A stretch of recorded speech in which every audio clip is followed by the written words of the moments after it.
തെരഞ്ഞെടുപ്പ് റിസൾട്ട് വരുന്നതിന് മുമ്പ് ഞാൻ പറഞ്ഞിട്ടുണ്ട്. എന്ന് വെച്ചാൽ മമത തോൽക്കുകയാണെങ്കിൽ, TMC തോൽക്കുകയാണെങ്കിൽ നോക്കൂ, സെക്രട്ടേറിയറ്റിലുള്ള മമതയേക്കാൾ പവർഫുൾ ആയിരിക്കും, അല്ലെ ഡേഞ്ചറസ് ആയിരിക്കും സ്ട്രീറ്റിലുള്ള മമത എന്ന് പറയുന്നത്. പക്ഷേ മമത ബാനർജി അവരുടെ സ്ട്രീറ്റ് പവറാണ് അവരുടെ അഡ്മിനിസ്ട്രേറ്റീവ് പവറിനേക്കാൾ മാരകമായിട്ടുള്ളത്.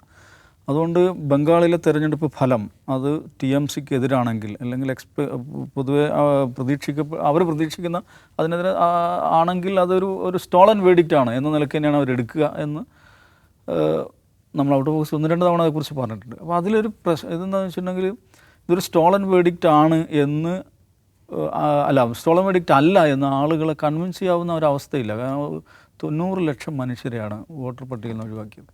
അപ്പോൾ അവിടുത്തെ മത്സരം പ്രധാനമായും ആരൊക്കെയാണ്? TMCയും ഇലക്ഷൻ കമ്മീഷനും തമ്മിലായിരുന്നു. BJP അതിലെ ജൂനിയർ പ്ലെയർ മാത്രമായിരുന്നു. അപ്പോൾ അതുകൊണ്ട് ഇത് തട്ടിപ്പ് തിരഞ്ഞെടുപ്പാണ്. ഇലക്ഷൻ കമ്മീഷൻ നടത്തിയ തട്ടിപ്പാണ്. ഞാൻ ഇവിടുന്ന് ഇറങ്ങുകയില്ല എന്നവർ പറയും. അവരിപ്പോഴും നമ്മൾ ഈ സംസാരിക്കുന്ന നിമിഷം സെക്രട്ടേറിയറ്റിൽ ഇരിക്കുകയാണ്. എന്ത് ചെയ്യുക? അപ്പോൾ ഭരണഘടനാപരമായി അവരെന്ത് ചെയ്യണം? She has to tender her resignation to governor, അല്ലേ? എന്നിട്ട് ഗവർണർ എന്ത് ചെയ്യും? സാധാരണ അതിൻ്റെ രീതി എന്താ? അവിടുത്തെ മുഖ്യമന്ത്രി വരുന്നവരെ ഒരു കെയർ ടേക്കറായിട്ട് നിങ്ങൾ നിൽക്കണം എന്ന് അവരോട് റിക്വസ്റ്റ് ചെയ്യും. അവർ നിൽക്കുക. അങ്ങനെ രാജി കൊടുക്കേണ്ടതുണ്ടെന്ന നിർദ്ദേശമുണ്ടോ ഭരണഘടനയിൽ? അങ്ങനെ ഇല്ലെന്ന് ഞാൻ അങ്ങനെ നമ്മളിത് അതൊരു കീഴ്വഴക്കമാണെന്നാണ്, അല്ലേ? എന്താ പറയുക, ഇതാണ് നമ്മൾ നാട്ടിൽ നടക്കുന്ന നടക്കുന്നത്രയാണെന്നേ ഉള്ളൂ. പക്ഷെ അവർ അവിടെ ഇരിക്കുകയാണ്. അവർ ഇരിക്കുകയല്ലേ, മുഖ്യമന്ത്രി കസേല അവരോട് ഇരിക്കുകയാണ്. അവർ ഇറങ്ങുന്നില്ല എന്ന് പറഞ്ഞാൽ എന്താ ചെയ്യുക? അവർ നിയമപരമായിട്ടൊരു ട്രസ് പാസർ ആയിട്ട് ഒരു സർക്കാർ ഓഫീസിൽ അതിക്രമിച്ച് കയറിയിരിക്കുന്ന ഒരാളായിട്ട് കാണാം. അപ്പോൾ ഒരു ട്രസ് പാസർക്കെതിരെ എടുക്കാവുന്ന BNSലെ വകുപ്പുകൾ എന്താണെന്ന് നോക്കിയിട്ട് FIR ഇടുക.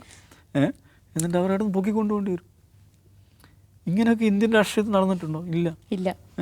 അപ്പോൾ എന്താ അങ്ങനെ ഒരു സിറ്റുവേഷൻ ഉണ്ടാക്കിയത്? നമ്മളെപ്പോഴും പറയുന്നൊരു കാര്യമുണ്ടല്ലോ, തെരഞ്ഞെടുപ്പിൻ്റെ ഏറ്റവും പ്രധാനപ്പെട്ട ഘടകം എന്താണ്? വിശ്വാസ്യതയാണ്. തോറ്റവനും ജയിച്ചവനും ഒരേപോലെ റെസ്പെക്റ്റ് ചെയ്യണം ഫലത്തെ, അല്ലേ? അങ്ങനെ വരുമ്പോഴല്ലേ അത് തിരഞ്ഞെടുപ്പാവുള്ളൂ, അല്ലെ ജനഹിതമാവുള്ളൂ. അല്ലാതെ തോറ്റവർ ഇത് തട്ടിപ്പാണ് എന്ന് ആത്മാർത്ഥമായിട്ട് വിചാരിക്കുക, അല്ലെങ്കിൽ അങ്ങനെ സംശയിക്കാവുന്ന സാഹചര്യങ്ങൾ ഉണ്ടാകുക എന്ന് പറഞ്ഞാൽ അതൊരു ഫെയർ ആൻഡ് ഫ്രീ ഇലക്ഷൻ എന്ന കാറ്റഗറിയിൽ വരുന്നതല്ല.